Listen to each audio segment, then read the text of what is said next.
Hello friends, welcome back to my channel KNE academy. Friends, कैसे हैं आप सभी? मैं उम्मीद करता हूं कि आप सभी बहुत ही अच्छे होंगे। फ्रेंड्स, आज के वीडियो में हम लोग बात करने वाले हैं पीवाईक्यू यानी प्रीवियस ईयर क्वेश्चंस को लेकर के बात करने वाले हैं। उर्दू पीवाईक्यू को लेकर के बात करने वाले हैं। तो अगर आप हमारे चैनल में नए हैं तो चैनल को सब्सक्राइब करें, साथ ही बेल आइकन को दबा दें, जिससे आने वाले वीडियोस के जो भी नोटिफिकेशन हो वो आपको सही समय पर मिले और आप इससे फ़ायदा ले सकें। फ्रेंड्स, आप अपने साथियों के दरमियान हमारे केएनई एकेडमी चैनल को शेयर कीजिए, जिससे वो भी साथी हमारे यहाँ से फ़ायदा ले सके।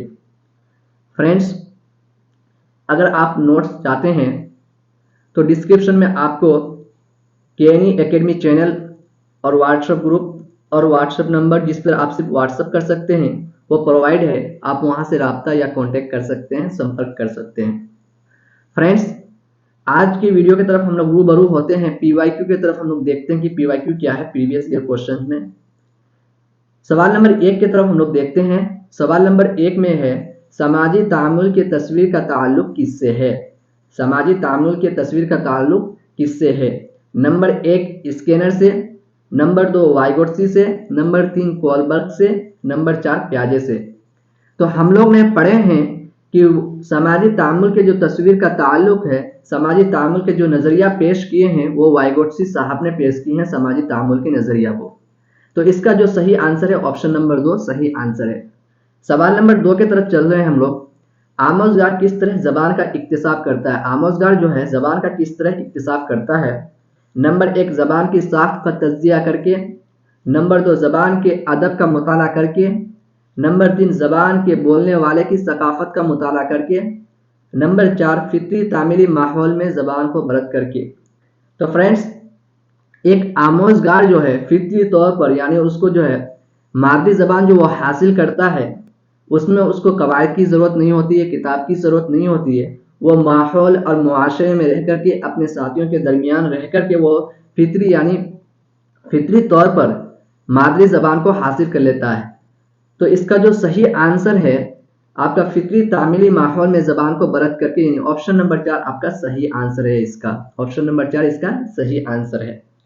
अब चलते हैं सवाल नंबर 3 की तरफ।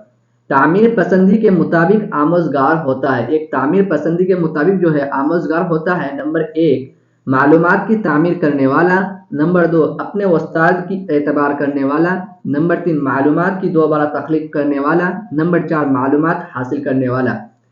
फ्रेंड्स, एक बच्चा जो है कुछ सीखता है और उसमें सुधार करता है और सुधार करने के रास्ते इख्तियार करता है, उसको रास्ते अपनाता है। तो जब वो बच्चा जो है सीखता है उसमें फिर सुधार लाने के लिए कोशिश करता है तो हम उसे क्या कहेंगे? तामीर करता है।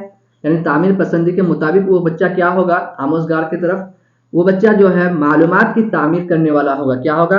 मालूमात की तामीर करने वाला होगा। यानी जो मालूमात वो हासिल करता है उसमें वो नए तरीके से नए चीज़ों को जोड़ता हुआ चले जाता है। तो इसका जो ऑप्शन नंबर 1 जो सही आंसर है ऑप्शन नंबर 1। सवाल नंबर 4 की तरफ चलते हैं फ्रेंड्स।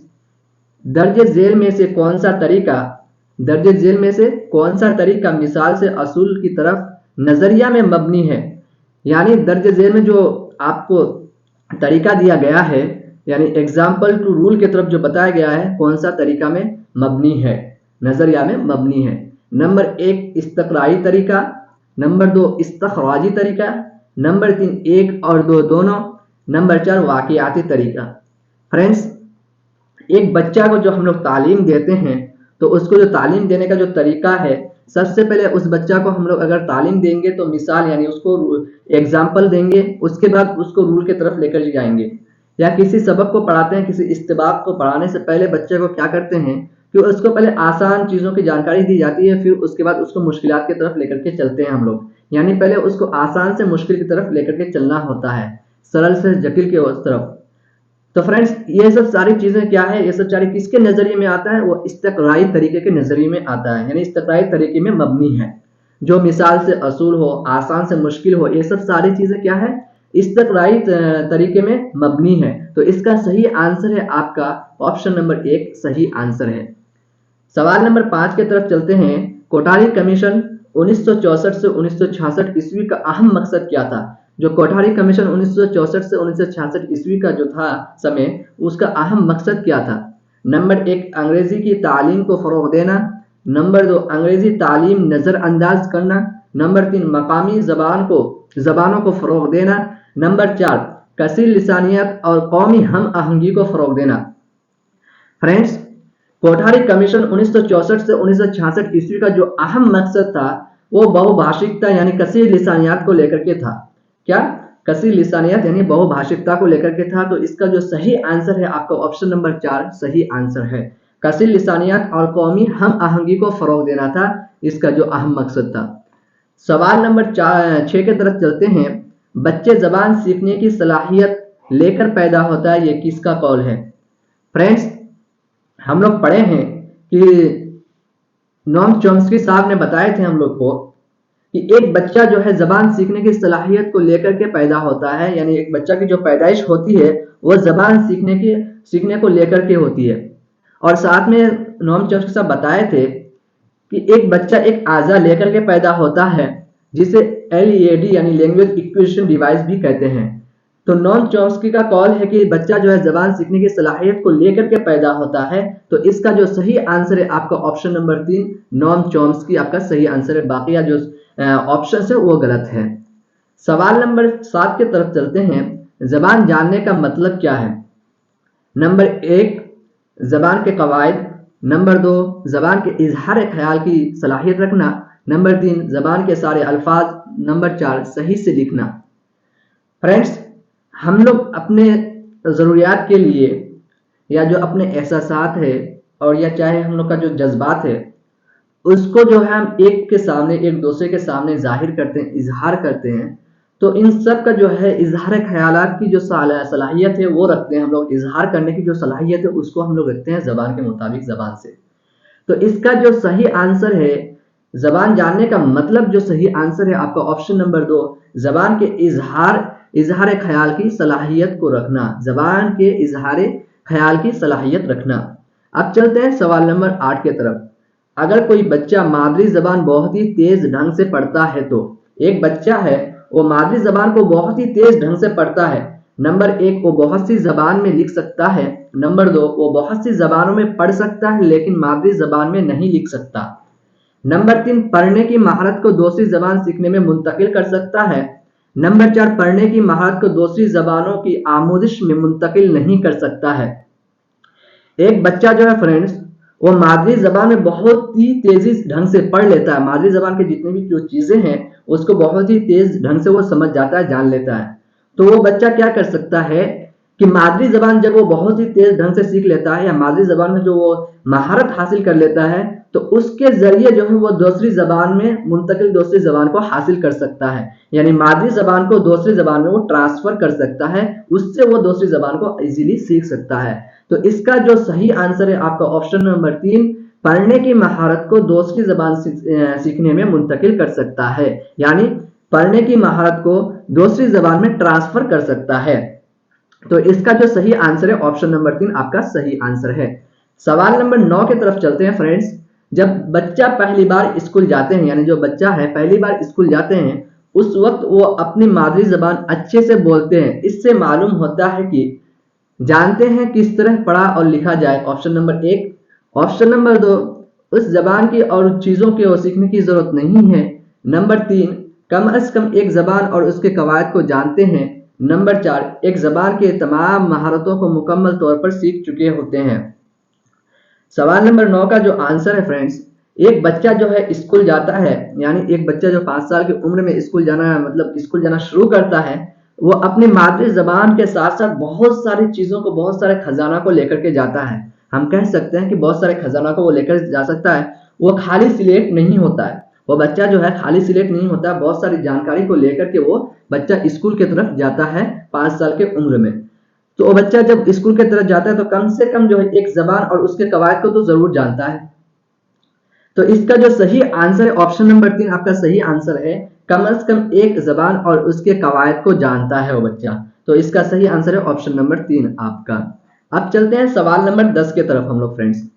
जबान की आमोजिश में दर्ज झेल कौन सबसे कम अहमियत हासिल है? मतलब किसको सबसे कम अहमियत हासिल है, जबान की आमोजिश में जो दर्ज झेल दिया गया है उसमें जो है किसको सबसे कम अहमियत हासिल है। नंबर एक, ज्यादा से ज्यादा सुनना और उसका इस्तेमाल करना। नंबर दो, कवायद की मशकों को बगौर मश्क करना। नंबर तीन, किसी जबान में अखबारात का मुताला करना। नंबर चार, किताबों का मुताला करना। फ्रेंड्स, एक बच्चा जो है यहाँ पे जो जबान की आमोजिश में दिया गया है दर्ज झेल में कौन सा सबसे कम अहमियत रखता है, हासिल रखता है, तो सबसे कम अहमियत और जो हासिल रखता है फ्रेंड्स वो है कवायद की मशकों को बगौर मश्क करना है। ऑप्शन नंबर दो जो है कवायद की मशकों को बगौर मश्क करना, ये आपका सही मतलब सबसे कम अहमियत हासिल रखता है। अब चलते हैं सवाल नंबर 11 की तरफ। जबान सीखने के रस्मी तरीकों में दर्ज झेल में क्या कौन शामिल नहीं है, यानी इसमें जो क्या दिया गया है यहाँ पर होना चाहिए कौन शामिल नहीं है। जबान सीखने के रस्मी तरीकों में दर्ज झेल में कौन शामिल नहीं है। नंबर एक, उस्ताद।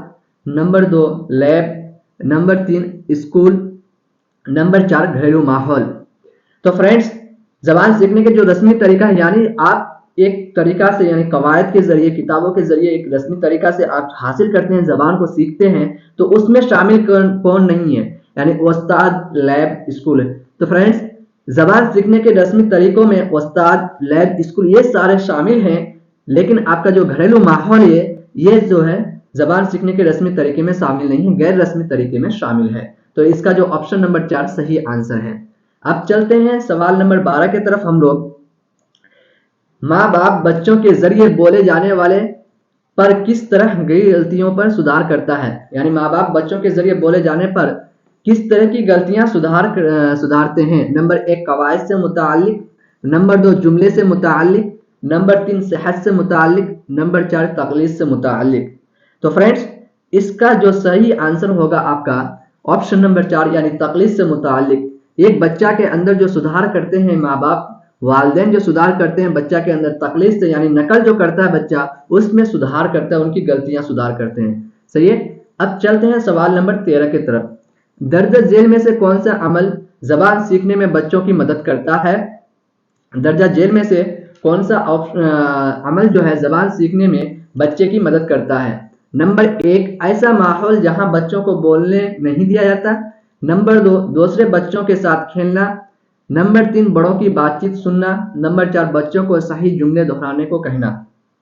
फ्रेंड्स, यानी एक बच्चा जबान सीखने में जो मदद करता है, एक बच्चा को जबान सीखने में जो मदद होती है वो कौन सा अमल है। एक बच्चा दूसरे बच्चे के साथ खेलता है, अपने साथियों के साथ, सहकर्मियों के साथ वो खेलता है, खेल में हिस्सा लेता है, उस दौरान जो वो सीखता है उसमें उसको बहुत मदद मिलती है।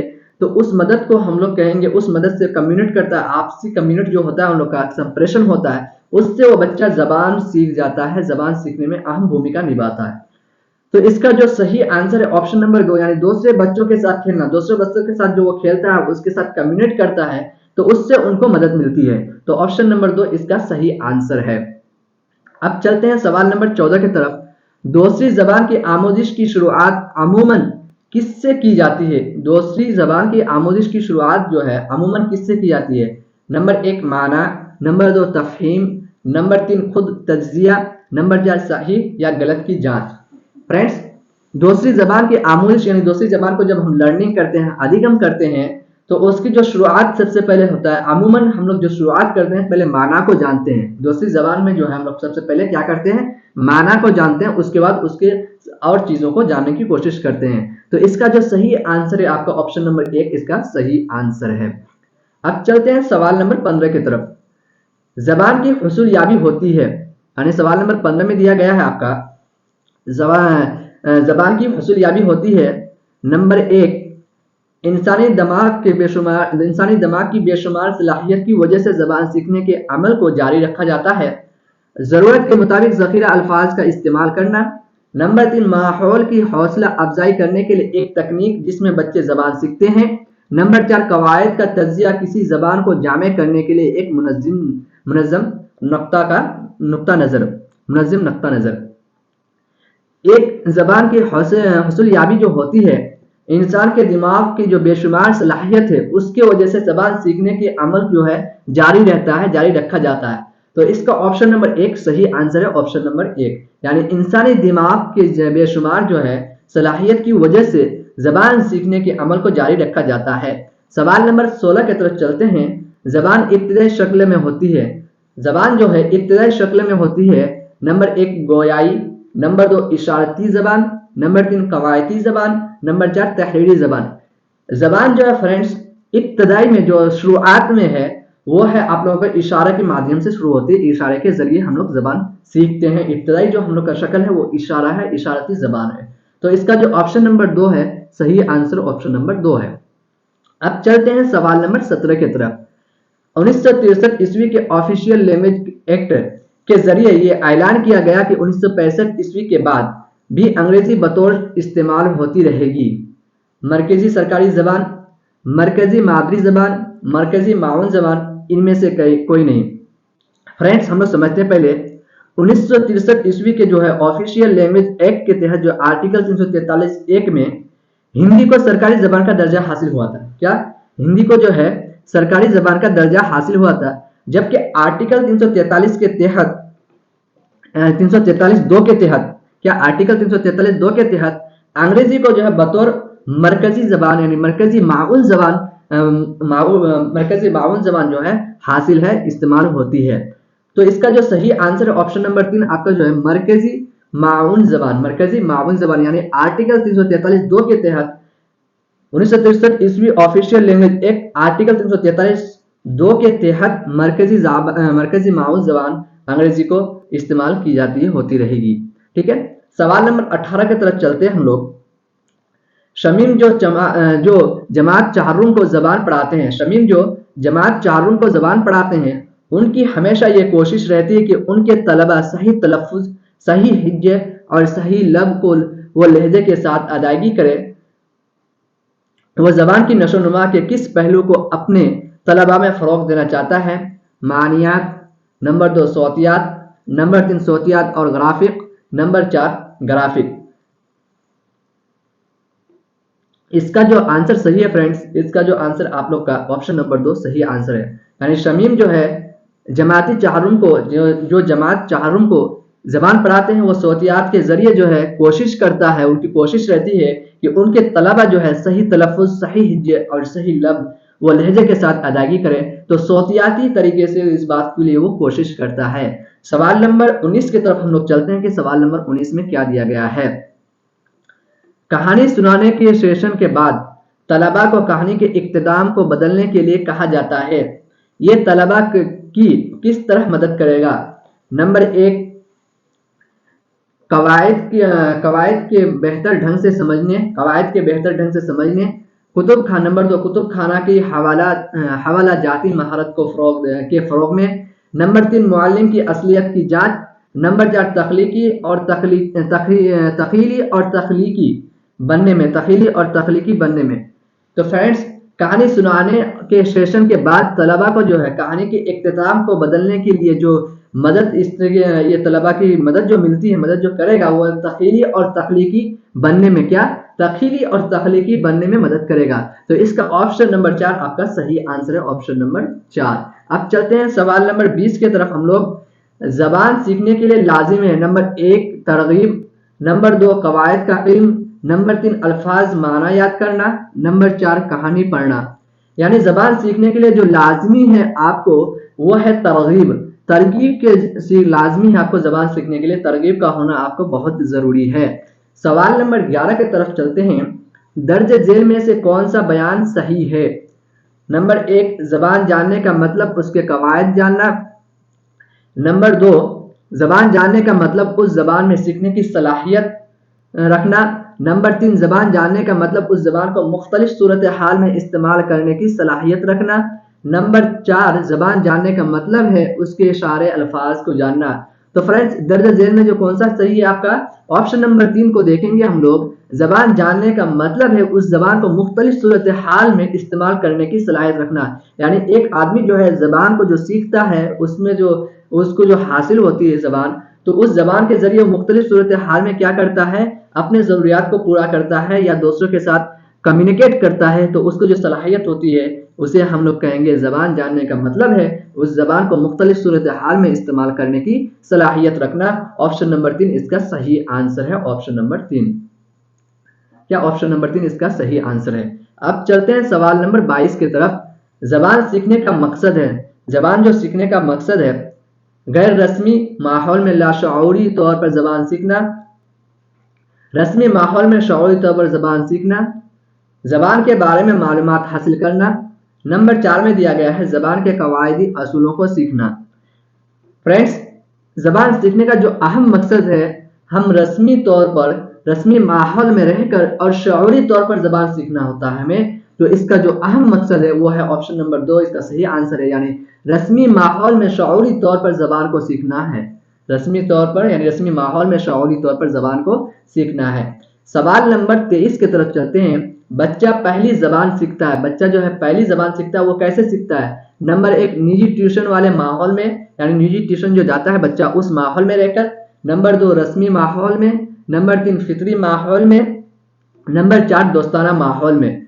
तो इनमें से जो सबसे अहम जो ऑप्शन सही आंसर है फ्रेंड्स इसका, वो है 3 नंबर, यानी फितरी माहौल में। फितरी माहौल में रहकर के बच्चा अपने साथियों, अपने परिजनों, अपने परिवारजनों से, अपने साथियों के दरमियान, मुआशरे और माहौल में रहकर के फितरी तौर पर वो बच्चा जो है पहली ज़बान को सीख लेता है, बिना बगैर किसी किताब और कवायद के, बगैर किसी उस्ताद के वो फितरी तौर पर वो जबान पहली ज़बान को सीख जाता है, यानी मादरी ज़बान को। अब चलते हैं सवाल नंबर 24 की तरफ।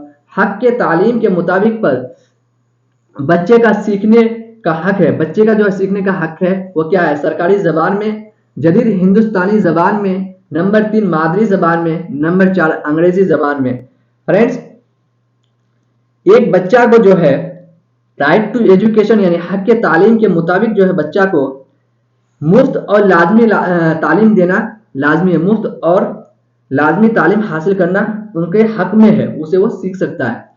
और यह भी राइट टू एजुकेशन में यह भी बताया गया है कि बच्चा को जो है दर्जा 8 तक उनकी मादरी ज़बान में उनको तालीम दिया जाए, उनकी मादरी ज़बान में क्या किया जाए, उनको तालीम दी जाए। तो इसका जो सही आंसर है ऑप्शन नंबर 3 इसका सही आंसर यानी मादरी ज़बान। क्या है सही आंसर? मादरी ज़बान। अब चलते हैं हम लोग सवाल नंबर 25 की तरफ। ज़बान की आमोजिश में गलतियां क्या होती है, गलतियां क्या होती है। तो इसका जो हम लोग चलते हैं पहले ऑप्शन को देखते हैं। आमोजिश में माने आमोजगारों में गलतियां दुरुस्त करने के बोझ में इजाफा और आमोजगारों को मनफी तक़वीत रसानी का सबब। नंबर 4 है आमोजिश में मुआविन। फ्रेंड्स, गलतियां आमोजिश का हिस्सा है, यानी एक बच्चा जो है गलतियां करता है जिसमें आमोजिश का हिस्सा माना जाता है। बच्चे जो है गलती करेंगे तभी उसमें सुधार होगी, तभी वो सुधार कर सकते हैं। तो बच्चा जो है गलतियां करके सुधार करते हैं। ज़बान के आमोजिश में गलतियां करना क्या है, एक बच्चा गलती करके ही सीखता है। तो इसे हम लोग क्या कहेंगे, ऑप्शन नंबर 4 इसका सही आंसर है आमोजिश में माविन, यानी आमोजिश में माविन इसका सही आंसर है। फ्रेंड्स, आज के वीडियो में हम लोग 25 यानी 25 क्वेश्चंस के आंसर देखें, किस तरह से हम लोग का क्वेश्चंस के आंसर यानी पीवाईक्यू प्रीवियस ईयर क्वेश्चंस को देखें। इसी तरह से हम लोग अपने जो असबाक है उन असबाक को पढ़ने के बाद हम लोग प्रीवियस ईयर पीवाईक्यू क्वेश्चंस करेंगे, असबाक को भी पढ़ते रहेंगे और पीवाईक्यू भी करते रहेंगे, जो हमारे इम्तिहान में मुफीद है, सीटीईटी इम्तिहान में काफ़ी मुफीद है। इसलिए फ्रेंड्स, आप हमारे चैनल में बने रहें और आप हमारे जो वीडियो है उसमें एक लाइक और एक कमेंट ज़रूर कीजिएगा। और आपको जो भी कन्फ्यूज़न है उन कन्फ्यूज़न को लेकर के हमारे कमेंट बॉक्स में आप कन्फ्यूज़न को पूछ सकते हैं, वहाँ मैं जवाब देने के लिए कोशिश करूँगा। तो फ्रेंड्स, आप सभी साथियों का यहाँ तक बने रहने के लिए बहुत बहुत शुक्रिया।